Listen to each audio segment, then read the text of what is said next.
बुलेटिनची सुरुवात आपण करणार आहोत टॉप 9 मोठ्या राजकीय बातम्यांनी।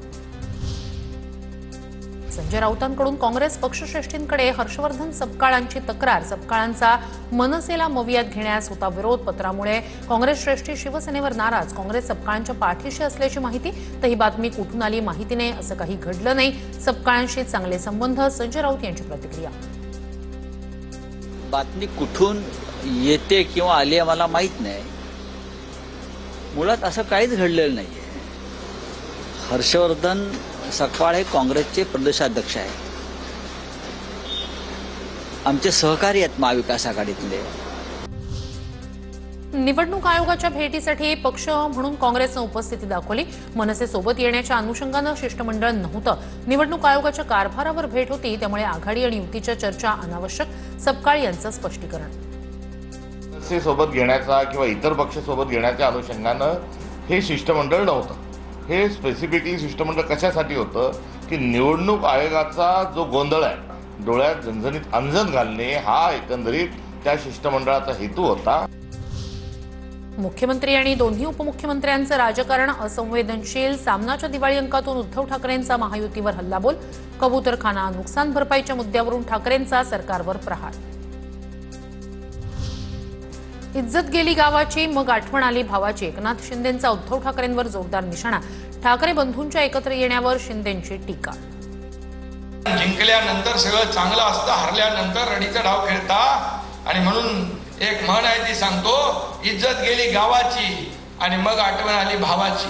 हे म्हण आहे ना, आता काय फायदा आहे? निवडणूक आयोगाची वेबसाईट हँडल करण्याचं काम देवांग दवेंना दिलं होतं। रोहित पवारांचा आरोप। रोहित पवारांनी पत्रकार परिषदेत देवांग दवेंचा बावनकुळेंसोबतचा दाखवला फोटो।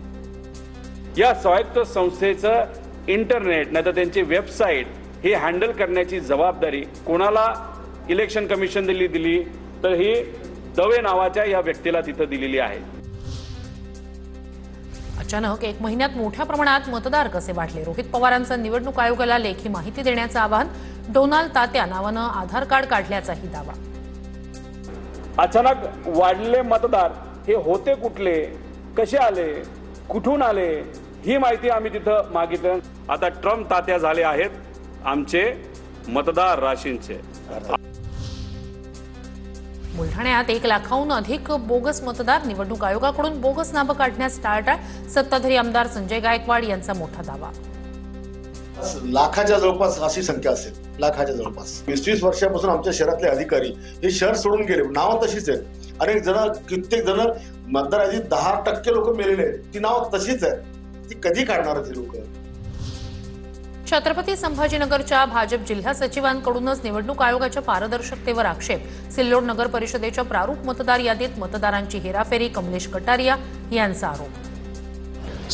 सिल्लोड परिसरात काम करणारे जे प्रशासनातील अधिकारी आहेत त्यांनी एकतर्फी भूमिका घेऊन कुठेतरी मतदारांची मोठ्या प्रमाणात हेराफेरी केली आहे। त्या बाबतीत आम्ही काल प्राधिकृत अधिकारी जे आहेत त्यांच्याकडे आक्षेप दाखल केले आहेत।